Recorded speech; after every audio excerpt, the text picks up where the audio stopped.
दोस्तों अपना आ गया दाना और हीरे कबूतर दाना डालेंगे दोस्तों। और आपको कामकाज अच्छा लगता है तो लाइक करना, शेयर करना, सब्सक्राइब करना।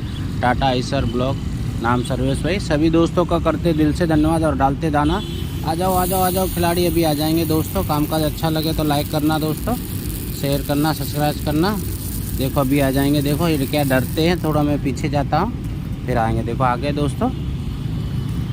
અને दोस्तों हिंदी में बोल रहे हैं, अभी थोड़ा गुजराती में भी बोलता हूँ। हमारे गुजराती भाई मित्र बहुत अच्छा सपोर्ट करते। जय દ્વારકાધીશ મિત્રો, તમને ખૂબ ખૂબ આભાર કરું છું સપોર્ટ કરવા માટે। તમે મને સપોર્ટ કરો છો એને ખૂબ ખૂબ આભાર કરું છું।